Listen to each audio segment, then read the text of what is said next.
पहले से मेरे वतन के दीवाने बेशुमार बैठे हैं। हर गली हर मोहल्ले में मेरे वतन के दीवाने बेशुमार बैठे हैं। हर नौजवान के सीने में देशभक्ति का किरदार बैठे हैं। हर नौजवान के सीने में देशभक्ति का किरदार बैठे हैं। और जान चली जाए पर देश की शान में कोई आंच ना आए। जान चली जाए पर देश की शान में कोई आंच ना आए। लाखों शहीद हुए और करोड़ों तैयार बैठे हैं। सबसे पहले मैं आप सभी को 76वें गणतंत्र दिवस की हार्दिक शुभकामनाएं देता हूं। मैं इस महात्मा गांधी की पावन धरती को मैं जितेंद्र सिंह यादव काशी विश्वनाथ की धरती से प्रणाम करता हूं, नमन करता हूं।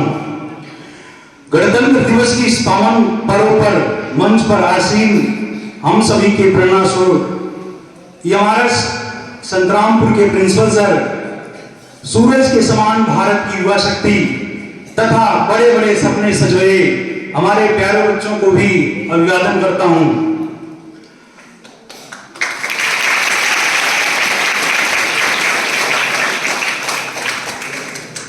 लौह पुरुष की धरती सरदार वल्लभ भाई पटेल ने एक बार कहा था कि हमारी ये जो धरती है ये वीरों की धरती है, महापुरुषों की धरती है। कितनी कठिनाइयों के बाद भी यहाँ पे महापुरुष पैदा होते हैं। यही वजह रही कि अंग्रेजों के शासन के बावजूद भी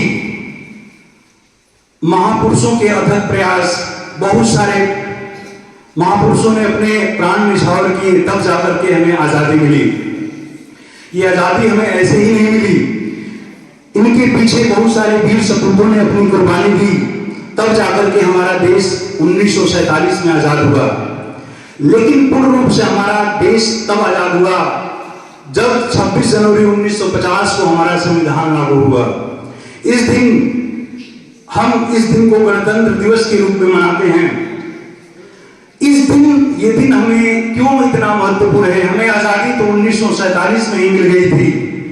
दोस्तों, इस दिन जब संविधान लागू हुआ तो हम सभी को वोट करने का अधिकार प्राप्त हुआ, हमें मुखिया चुनने का अधिकार प्राप्त हुआ, शासन में सम्मिलित होने का अधिकार प्राप्त हुआ, अपना विचार किसी के समक्ष प्रस्तुत करने का अधिकार प्राप्त हुआ। कहीं भी सरकारी नौकरियों में सबको एक समान अधिकार प्राप्त हुआ। इसलिए ये दिन हमें एक कानून के तहत सभी को एक साथ रहने की अनुमति देता है। इसलिए ये दिन हमें ज्यादा महत्वपूर्ण है। हम हमेशा अपने देश के देशभक्तों और संविधान के निर्माताओं को याद रखेंगे।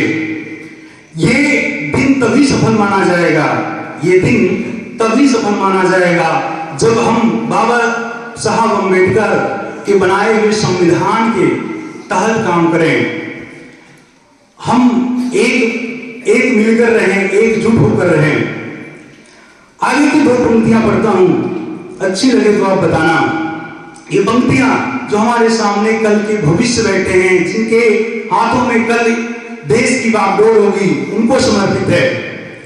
फिर से निर्मल कर सकते हो तुम गंगा के धारों को, फिर से निर्मल कर सकते हो तुम गंगा के धारों को, फिर दामानील कर सकते हो तुम दहकते अंगारों को, फिर हुंकार बना सकते हो इनकलाब के नारों को, तुम मुट्ठी में कर सकते हो इन चांद सितारों को। तुम चाहो तो कतरा कतरा रत्नाकर हो सकता है, तुम चाहो तो कतरा कतरा रत्नाकर हो सकता है, तुम चाहो तो कंकड़ कंकड़ शिव शंकर हो सकता है, तुम चाहो तो राम राज्य का दौर शुरू हो सकता है, तुम चाहो तो राम राज्य का दौर शुरू हो सकता है, तुम चाहो तो भारत फिर से विश्व गुरु हो सकता है। याद करो जलियांवाला जब मौसम आदमखोर हुआ, इनकलाब के नारों से बलिदानों का दौर हुआ। कौन सजा देता डायर को, वो शासन ही हत्यारा था। और हमारे उधम सिंह ने उस पापी को, उस कायर को लंदन जाके मारा था।